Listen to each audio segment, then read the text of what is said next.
الحمد لله وكفى وسلام على عباده الذين اصطفى أما بعد فأعوذ بالله من الشيطان الرجيم بسم الله الرحمن الرحيم ألف لام ميم ذلك الكتاب لا ريب فيه هدى للمتقين آمنت بالله صدق الله مولانا العظيم درود شریف اللهم صل على روح محمد في الأرواح اللهم صل على جسد محمد في الأجساد اللهم صل على قبر محمد في القلوب. ماشاء اللہ آج کا میرا یہاں آنا آپ کے سالانہ جلسے کی تلافی کے لیے میں خود آیا ہوں. کسی بیماری کی وجہ سے میں نہ آ سکا تھا تو میرا بیٹا مولوی محمد فضائل وہ آئے تھے. انہوں نے اس ادارے کا تعارف تو پہلے سے بھی تھا مجھے. مفتی صاحب سے ملاقات اور تعلق خاطر محبت کا کافی وقت سے ہے. تو ان کے ذکر کے بعد میں بیمار تھا آ نہ سکتا تھا لیکن میں محسوس کرتا تھا کہ مجھے تلافی کے لیے جانا چاہیے. تو میں حضرت آپ کے کہنے پہ نہیں آیا میں خود آیا ہوں. بات سمجھ آ گئی آپ کو؟ خوشخبری بھی تھوڑی سی کر لوں آپ سے. ہمارے حضرت فرمایا کرتے تھے پیروں کو علماء کو براجمان نہیں ہونا چاہیے. براجمان سمجھتے ہیں اپنی جگہ پر ڈٹ کر بیٹھ جائیں کہ لوگ ہماری ہی پاس آیا کریں بلکہ اپنے دوستوں سے ملنے کے لیے خود بھی جایا کریں. اس سے محبت بڑھتی ہے, اس سے تعلق کی خاطر بڑھتا ہے, احترام کے رشتے مضبوط ہوتے ہیں. آپ کو میری بات سمجھ آئیے؟ اس وقت میرا مخاطب مجمع یہ مجھے بتایا گیا وہ 3 قسم کے لوگ ہیں. علماء ہیں, طلباء ہیں اور تاجر ہیں. یہ ہیں تینوں طبقات. ان کے لیے اللہ کے نبی نے دعا کی ہے. علماء کے لیے بھی کی ہے, طلباء کے لیے بھی کی ہے اور تاجروں کے لیے بھی کی ہے.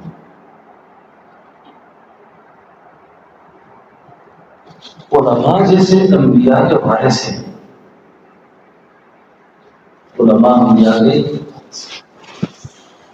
تو نیک تاجر کا حشر بھی انبیاء کے ساتھ ہو, علماء کے ساتھ ہو.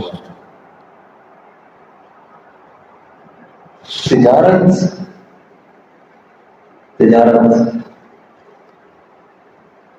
تاجروں کی حوصلہ افزائی کے لیے ایک بات کر لوں. شیخ سعدی رحمۃ اللہ علیہ تجارت کی اہمیت کا کسی طرح لکھتے ہیں. کسی نے کہا میں سرکار کا غلام بننا چاہتا ہوں, نوکر بننا چاہتا ہوں. یہ ضابطہ نہیں ہے, میرے ان کی بات ہے. میں تمہارا تاجر بنو. کیا بنو؟ تاجر بنو. نے کہا میں ملازم کرنا چاہتا ہوں. تو حضرت نے فرمایا بھیک مانگو. کیا مانگو؟ بھیک مانگو. اور جب بھیک مانگتے مانگتے تھک جاؤ تو میں بھیک کوئی نہ دے پھر حکومت کے ملازم بن جاؤ. پھر حکومت کے تو تجارت میں اللہ نے برکت رکھی ہے. جتنے مدارس چلتے ہیں, ادارے چلتے ہیں, یہ تنخواہ دار لوگوں کے دعوت سے نہیں چلتے ہیں. اللہ نے اس کے اندر ذریعہ تاجروں کو بنایا ہے. وہ اپنی پاکیزہ اور حلال تجارت سے مدرسوں کو چلاتے ہیں, مدارس سے تعاون کرتے ہیں.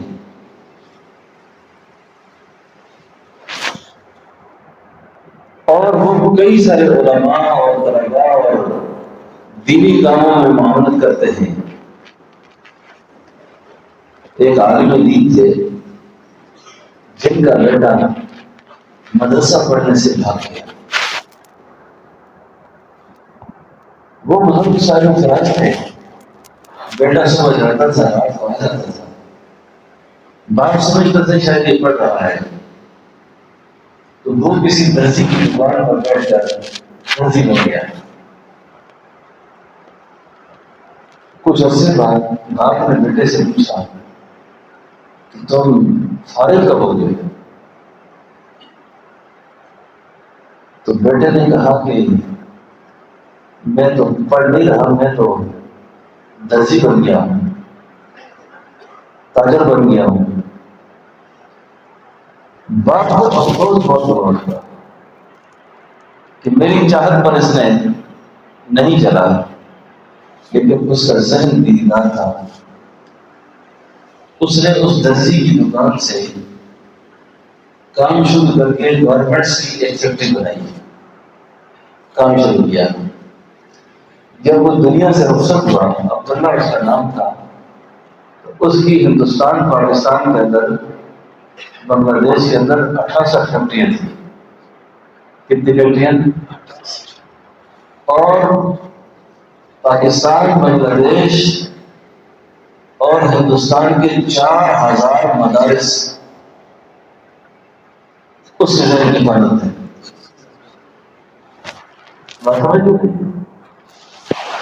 تو میں ان تاجروں کو مبارکباد دیتا ہوں کہ جو تاجر تجارت بھی کرتے ہیں اور ان جیسے علماء کے ساتھ جڑے ہوئے ہیں، مدرسوں سے جڑے ہوئے ہیں، دین سے جڑے ہوئے ہیں. آپ اپنی سعادت سمجھیں کہ اللہ اپنے حصے کا کام، اللہ اپنے حصے کا کام آپ سے لے رہا ہے، ورنہ وہ اکیلا کافی ہے ایک کی مدد کرنے کے لیے. آپ میں سے کئی لوگ ہوں گے جو ان کی خدمت میں آٹا، چینی، چاول، دالیں، سودا، تنخواہیں شکر پیش کرتے ہیں، وہ تو بہت ہی سعادت مند ہیں. تو آج جس تجارت سے دنیا سے ہمارا واسطہ ہے، ہماری ساری معیشت اس وقت سود کے زیر اثر ہے، یہود کے زیر اثر ہے. تو وہ بڑے خوش نصیب تاجر ہوتے ہیں جو یہود سے الگ زندگی گزارتے ہیں، اپنی معیشت کو پاک رکھتے ہیں، اپنے انوار کو طیب بناتے ہیں، اور اپنی معیشت کو وہ اسلامی قانون کے مطابق چلاتے ہیں. اس وقت ہماری معیشت کو جو بڑا چیلنج ہے، دیکھو دنیا کا جو یہود ہے نا، کفر ہے. آپ نے نہیں سنا ہوگا کہ کسی یہودی نے کبھی وزیر اعظم بننے کی خواہش کی ہو، صدر بننے کی خواہش کی ہو، وزیر بننے کی خواہش کی ہو. کیوں نہیں کرتا وہ؟ وزارت میں تو مسائل ہیں، صدارت میں مسائل ہیں، اور اگر مسائل ہیں. اس نے کیا کیا ہے؟ اس نے یہ کیا ہے کہ یہ سارے کام عیسائیوں کے اور مسلمانوں کے حوالے کیے، خود معیشت کا قبضہ کیا. اب دنیا کے اندر جو غیر تبلیغی مذاہب ہیں، ان مذاہب میں ایک مذہب یہودیوں کا ہے، یہ غیر تبلیغی مذہب ہے. یعنی عیسائیت کی ایک مشنری ادارے موجود ہیں، تعلیم موجود ہے، اس کی تبلیغ موجود ہے. یہود کا کوئی تبلیغی ادارہ موجود نہیں، اور کوئی یہودی کسی کو تبلیغ نہیں کرتا کہ تم یہودی بن جاؤ. اور خدا نہ خواستہ کسی کی بدبختی لکھی ہوئی ہو کہ وہ یہودی بنے، تو اس کو بنی اسرائیل کے اور یہود کی جو مراد ہے وہ حاصل نہیں ہوتی.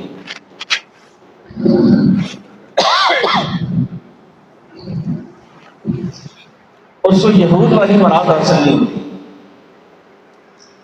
اب یہود کا کیا کام ہے؟ یہود کا کام یہ ہے کہ اپنی معیشت کو بڑھاؤ، اپنی معیشت کو مضبوط کرو. اور اس سے کرنا کیا ہے؟ آپ سب پڑھے لکھے لوگ موجود ہیں، علماء، طلباء اور عالم. دنیا کے نقشے پر 2 ملک ایسے ہیں جو مذہبی کی بنیاد پر بنائے گئے، جس کی سوچ صرف اپنے نظری اسلام تھا. پاکستان 47 میں بنا اور اسرائیل 48 میں بنا۔ پاکستان کی بنیاد لا الہ الا اللہ کی بنیاد پر اس نعرے نے دنیا کفر کی چولہے ہلائی تھی۔ اب یہ جو مسئلہ فلسطین ہے یا اس کے بعد جو یہود کے اہداف ہیں، آپ یہ نہ سمجھیں اس میں سرفرست پاکستان ہے۔ وہ عرب ممالک کو روکنے کے بعد وہ یہاں آنا چاہتا ہے، وہ یہاں کے وسائل پہ قبضہ چاہتا ہے۔ تو اب نظریے کی بنیاد پر اسرائیل بنا اور اس کے جو مقاصد میں یہ طے ہوا کہ ہم نے اسلام کو دنیا سے ختم کرنا ہے، اور اس کو ختم کرنے کے لیے کرنا کیا ہے؟ انہوں نے کہا کہ معاشی طور پر اپنے آپ کو مضبوط کرو، معاشی استحکام حاصل کرو، معاشی استحکام کے لیے کاروبار بڑھاؤ، تجارت بڑھاؤ، اور اپنے وسائل کو مسلمانوں کی نسل کشی کو لگاؤ۔ جن کے حافظے ٹھیک ہیں، تاریخ کا قدر کچھ مطالعہ ہوتا ہے کرتے ہیں، تو یہ جو یہود ہم جو کچھ حرکتیں کر رہے ہیں فلسطین میں اور جو مظالم ڈھا رہا ہے، اس کے اندر جتنا بھی سرمایہ خرچ ہوتا ہے وہ سارا مسلمان ممالک سے برآمد کرتا ہے۔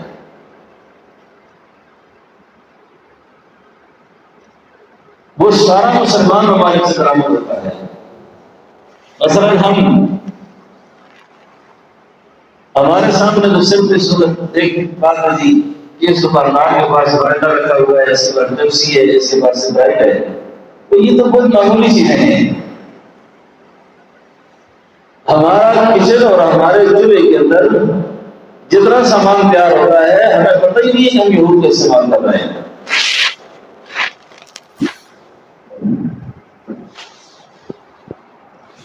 اب ہماری ماچس کی ڈبیا، آپ اس سے بھی حیران ہوں گے کہ میرے ملک کے اندر پیدا ہونے والی کھجور، آپ کے ڈیرہ اسماعیل خان میں کھجور پیدا ہوتی ہے، کہیں ٹماٹر پیدا ہوتا ہے، کہیں سبزی پیدا ہوتی ہے۔ ہم یہ ٹماٹر اور سبزی اپنے ملک میں پیدا کرنے کے بعد اس کو بیچتے یہود پر ہیں، پھر ان سے خریدتے ہیں، سستی بیچ کر مہنگے داموں خریدتے ہیں، اور ہمارے ٹماٹر کا ریٹ بھی،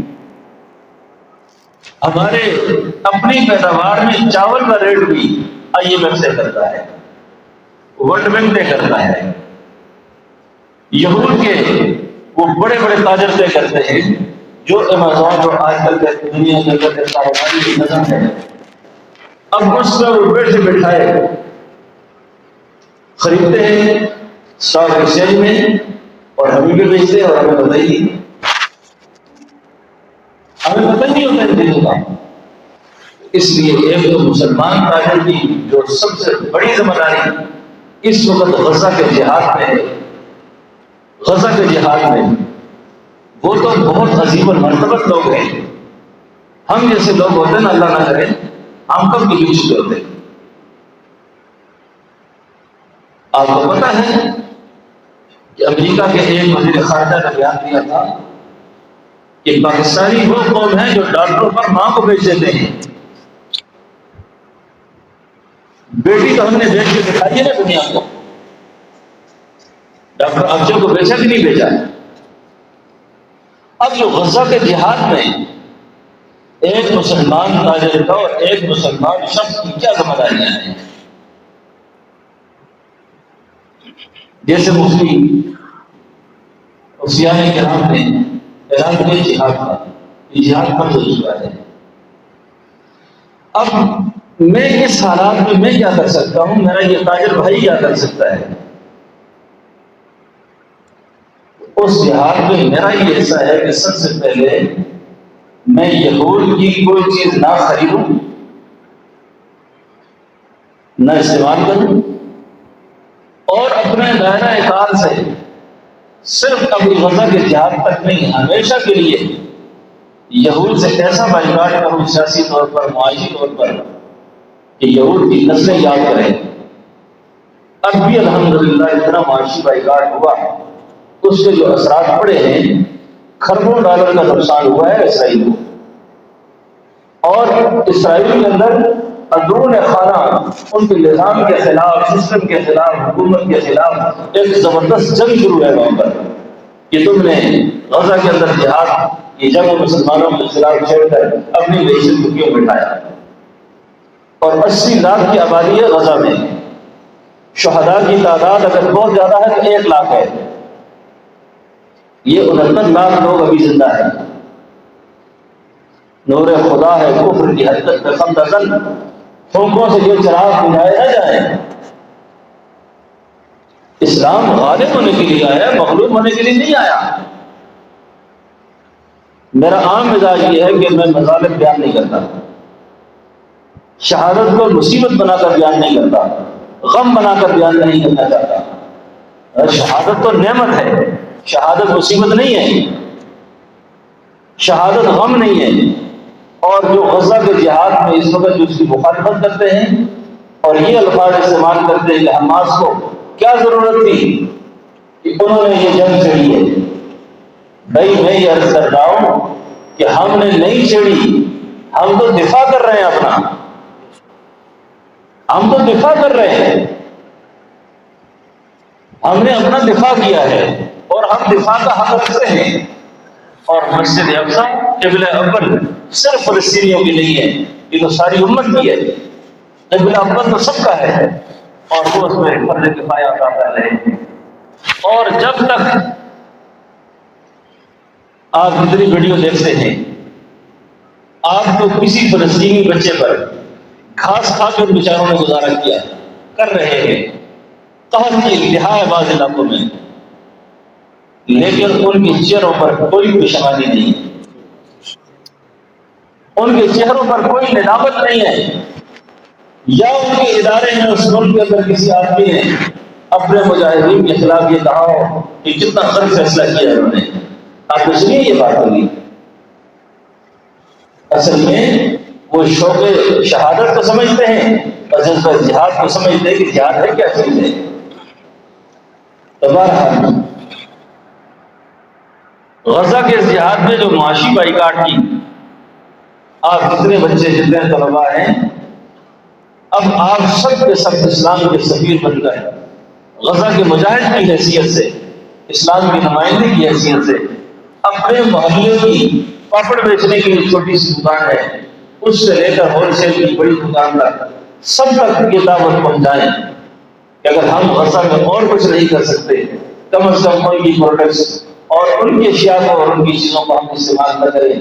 یہ ان کے زخموں پر نمک پاشی کے بطور عادت ہے کہ میری پیپسی کی ایک بوتل، میری لیپٹن کی چائے اور میری ایسی چیزیں جو براہ راست لیبر برادرز کی ہے، یہ براہ راست یہود کے ادارے ہیں جن کا سارا سرمایہ مجاہدین کے خلاف استعمال ہو رہا ہے۔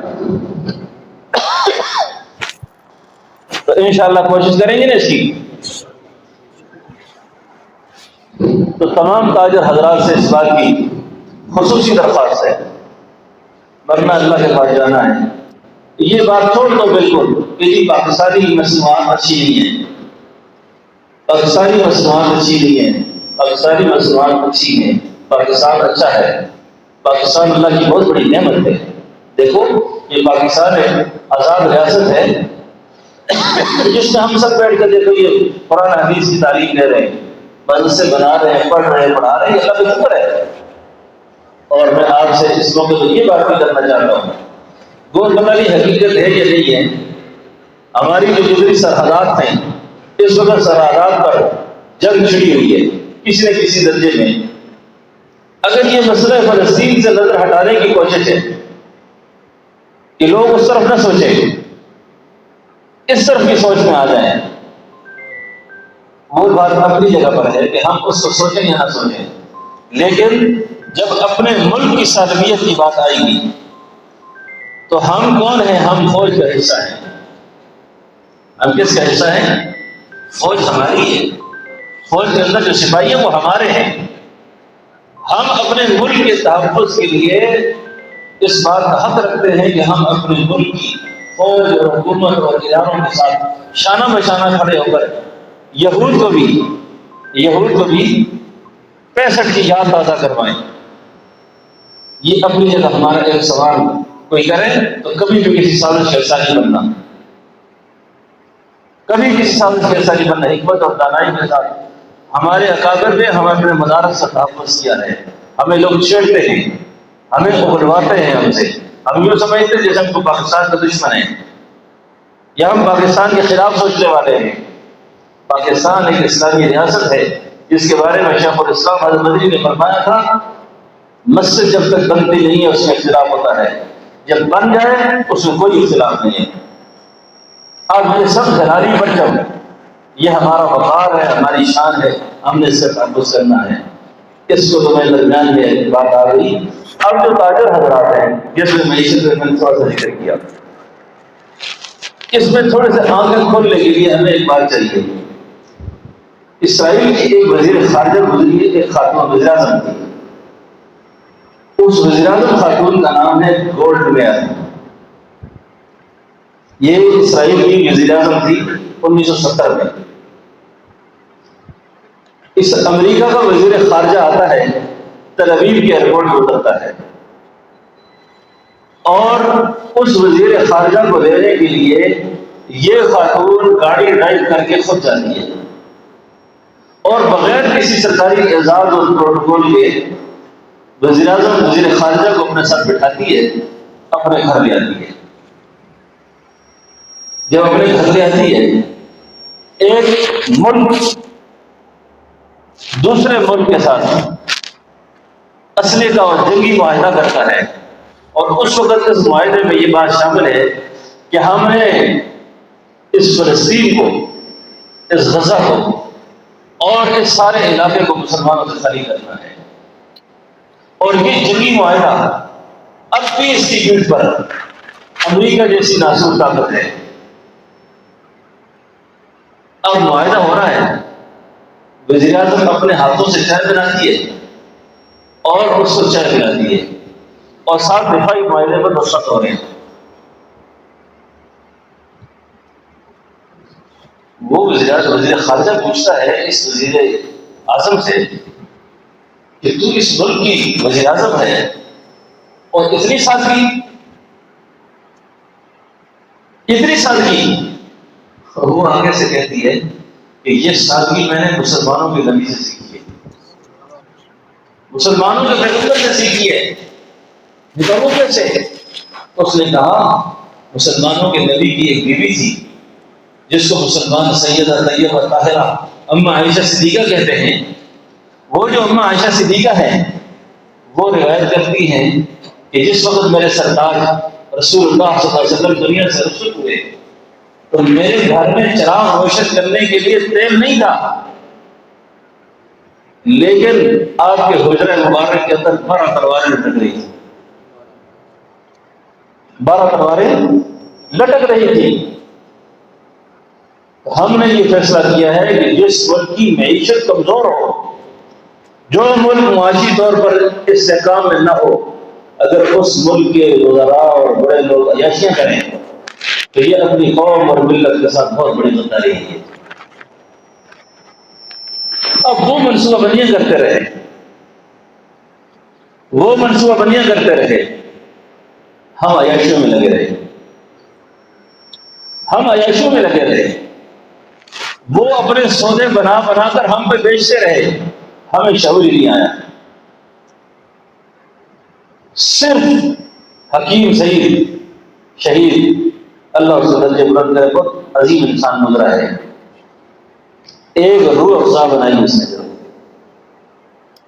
ایک روح افزا بنائی اور ایک کتاب لکھی جاپان کی کہانی. یہ جو روح افزا بنائی یہ حکیم سعید نے یہود کے طور پر بنائی تھی اور اس کی شہادت اور قتل کے جو محرکات لکھے گئے ہیں ان میں ایک یہ بھی لکھا گیا ہے کہ ان کو مروانے والے یہود ہیں. کہ یہ اپنی قوم کو ایک سوچ دے رہا ہے یہ اپنی قوم کو احساس دے رہا ہے۔ اب بھی میں تاجروں سے یہ کہتا ہوں کہ جن کو اللہ نے مالی طور پر وسعت دی ہے، اب اس وقت یہود کی مخالفت میں ہم الحمدللہ دن بدن آگے بڑھ رہے ہیں، اور ایک ہمارے مسلمان تاجروں کو شعور آ رہا ہے۔ مثلا آپ کے اس علاقے کے اندر جس چیز کی طرح